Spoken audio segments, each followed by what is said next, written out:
merakit ulang kapal tersebut, ya nggak apa-apa. Nggak harus cari orang baru.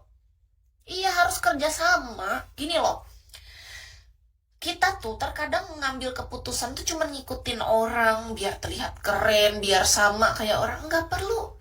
Kita bertahan ataupun berpisah, semua pilihannya tuh di kita dan siap sama tanggung jawabnya. Nah, kalau ada orang yang udah hancur hubungannya pun, kalau dia mau merakit ulang dan mau lagi berada di kapal tersebut bersama, itu pun nggak masalah, itu bagus justru. Tapi yang justru bermasalah adalah mereka naik kapal. Sebenarnya kapalnya nih sudah banyak bolong-bolong, air laut udah mulai masuk, itu nunggu karam tenggelam. Tapi mereka tuh tahu kondisinya bahwa mereka harus belajar saling kerjasama menambal kapal tersebut yang bolong. Tapi mereka nggak mau, karena mereka saling serang. Justru tahu nggak? Yang paling ngeri, saling serang. Di dalam kapal udahlah banyak tuh bolong-bolong gara-gara kelakuan dan ego keduanya. Mereka saling tembak, malah berantem, anak jadi saksi nih. Apalagi kalau ada anak. Untung masih kalau nggak ada anak ya, bukan berarti apa. Ini fakta, kalau ada anak tuh korban banget loh. Ini anak misalnya ada 1 atau 2, dia duduk gitu masih kecil, dia nggak tahu apa-apa, dia diam. Yang suami istrinya lagi ego, dor dor dor dor dor. Gimana jadinya tumbuh kembang anak? Cuman gara-gara ego. Cobalah. Kalau menurut Ki, suami istri yang udah paham, nggak mungkin mereka tega kayak gitu. Apalagi di depan anak, anaknya masih kecil lagi. Anak yang dewasa aja, dia beda peran. Banyak orang tua yang nggak sadar perannya. Peran ibu, peran bapak, anak malah dibawa menjadi peran ke orang tua. Padahal anak tuh punya peran dan tanggung jawab yang berbeda, kondisinya, situasinya lain dia.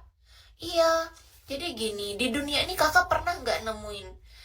Saya pribadi bertahan demi anak. Nah, ini salah satu kata-kata yang menurut Kisti itu sedih loh. Jujur aja nih, kalau kita lihat dari sisi senangnya, kalau orang yang gak ngerti, anak mungkin senang. Ye, orang tuaku sayang sama aku, mereka bertahan demi aku. Tapi ketika dia sudah paham, dia menjalani kehidupan yang dewasa, Kak, ternyata itu luka. Kalau ada orang tua bilang dia bertahan demi anak, berarti orang tuanya udah gak bahagia. Tandanya orang tua tuh nggak ada satupun alasan lagi untuk bertahan, cuman gara-gara anak doang kan?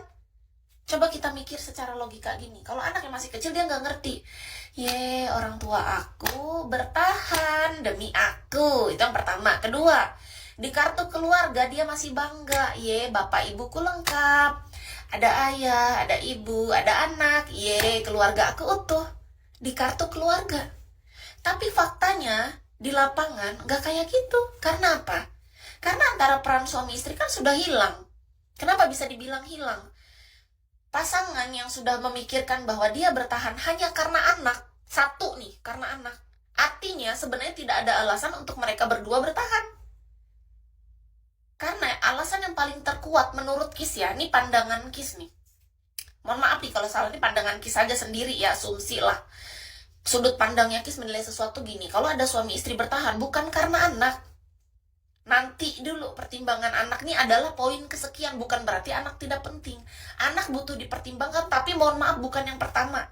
Yang paling penting adalah diri kita sendiri yang menjalani hidup sebagai seseorang yang sadar dan dewasa, yang punya peran dan tanggung jawab di hubungan tersebut, yang berkomitmen, kesepakatan dari dua belah pihak.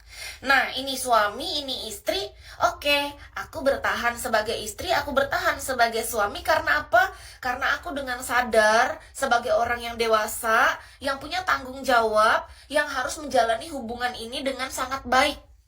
Aku masih mau memperbaiki hubungan ini dan memperbaiki sifat burukku dan belajar menjadi pribadi yang lebih baik di dalam hubungan. Keduanya di bawahnya baru, ini demi apa? Selain demi diri sendiri tadi, demi hubungan ini yang harmonis, lalu baru anak. Kalau cuman satu-satunya alasan anak itu nggak kuat. Nggak kuat, kenapa? Karena itu cuma alasan, itu klise. Alasan kosong menurut Kis, mohon maaf. Itu hanya alasan-alasan yang dipakai orang untuk, apa ya, mohon maaf banget menurut Kis, ini orang yang nggak berani. Dia punya rasa takut yang lebih besar di dalam dirinya. Contoh gini, dia mau lepas nggak berani, dia punya ketakutan. Dia mau tetap bersama, dia juga udah nggak sanggup sebenarnya, dia udah muak. Jadi untuk berpisah nggak berani, untuk bersama sudah muak. Akhirnya memilih di tengah-tengah dengan alasannya tuh yang lemah, alasannya anak. Enggak.